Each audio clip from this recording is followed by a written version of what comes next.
Hey, how's it going, guys? Well, welcome back to another episode of the Workbench Journal.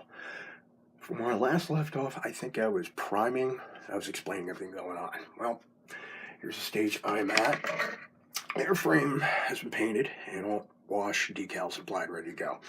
Now for the base color here, which is what I used, this is what zeros looked like, supposedly. For that base color, I used this from AK Interactive. This is the amber gray, which is used on the zero. And for cowling, I used a blue-black finish, which is common for Mitsubishi-built zeros. Matter of fact, here is the cowling right here. This is how it looks. You notice it's got a slight bluish tinge to it. That's what the cowlings usually look for Mitsubishi-built. Anyway, back to the airframe. Now, as for the airframe itself, the Model 11 had a weird look to it during its time when it first appeared in China, because there was a lot of theories. They were testing out a varnish, two different paints they were experimenting with.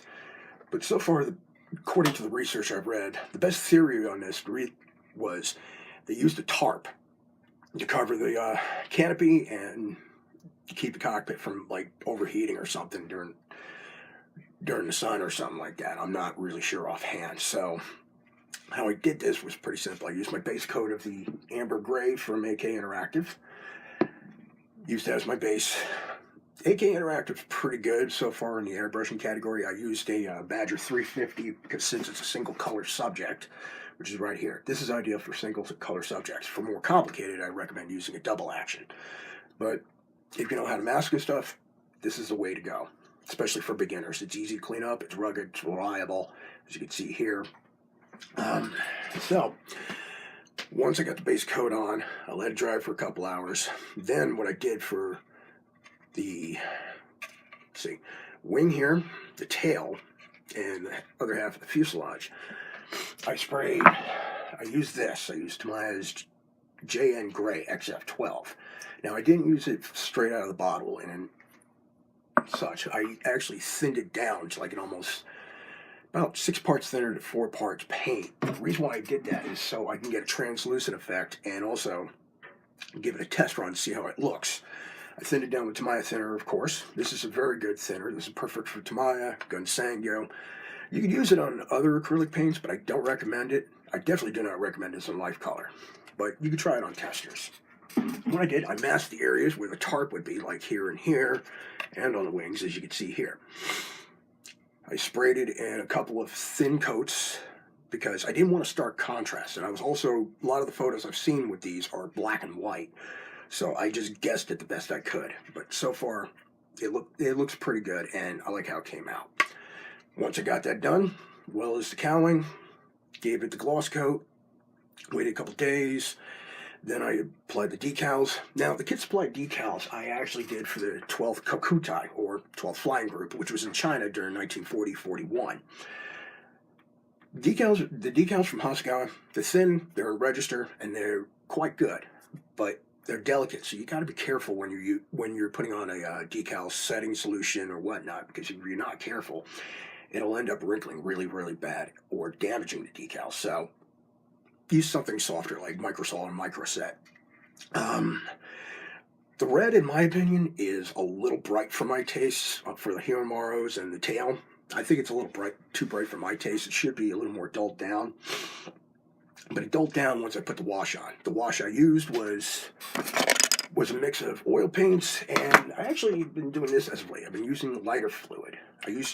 Most of the time I would use mineral spirits or turpentine, but I found out lighter fluid mixed with the oil paint works pretty good and makes it easier to wipe off any excess. And this is the result I got with the panel lines, as you can see here. Apologize for the glare.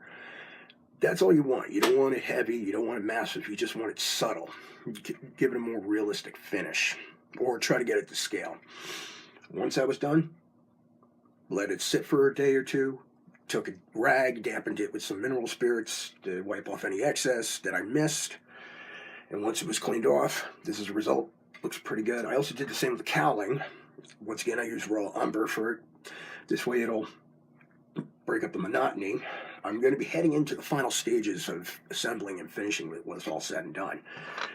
And now, to protect the decals in the wash and the paint job, I actually mixed. I had to use a satin finish because if you try to apply the Japanese, they use a paint that was glossy, more of an automotive quality. But when you're doing a scale model, if you make it too glossy, it'll look more like a toy. So I went more realistic. I mixed a semi-gloss finish, which was a little bit of gloss, a little bit of flat, and I prefer using the testers ones because it seems to work best for that kind of finish. Mixed my semi-gloss, sprayed on a couple coats, and gave it, and as you can tell, it's got a slight sheen to it, which is what I wanted in the first place, especially since Japanese aircraft, the paints were kind of glossy, as I said before. I apologize for repeating myself. Once all said and done, set it to dry, put everything aside, start working on the fiddly bits. Canopy's all painted.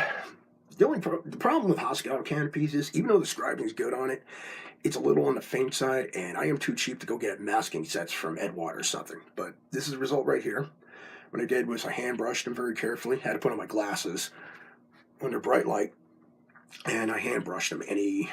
If I stepped out of a line or something, I scraped off the excess paint with a wooden dowel. I had an old paintbrush here, and I used it this end, sharpened the end so I could scrape off any.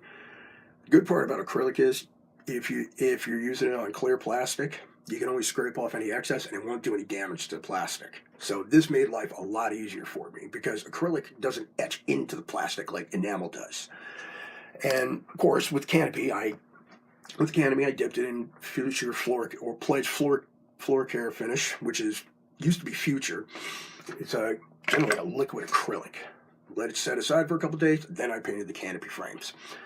They're all set and done.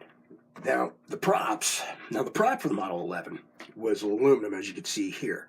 I forgot to paint this when I was doing the landing gear base. Also, I found out during my researches it didn't need the balances under the wings, and the wheel wells were actually the same color as the fuselage, but I didn't want to get into that, so I just left it as is. I may correct it down the road. I probably will. But when doing the Aotaki, which is a clear blue-green varnish, the Aotaki varied. It could range from blue to green, sometimes blue-green, depends. Depends on how fast I had to get it out.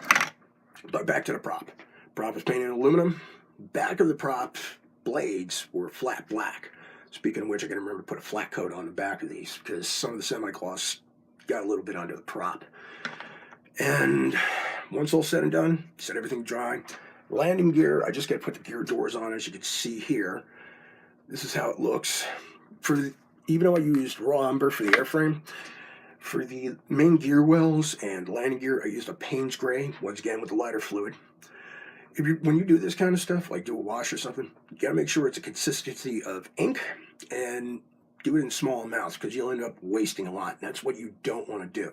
Also, if you're using lighter fluid or mineral spirits and the like, make sure well-ventilated area, and of course, keep away from open flame. Fortunately, I don't have open flame, although I'm next to a heater.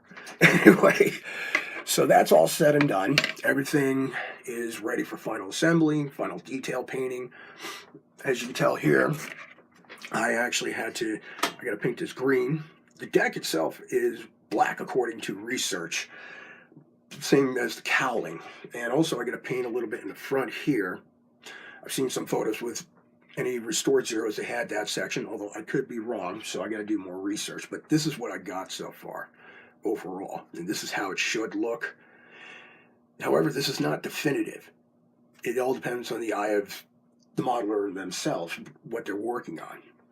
Although I did find out after I sprayed the coats on the wings and the rest of the fuselage, it's very similar almost similar to Tamiya's IGN Gray Green.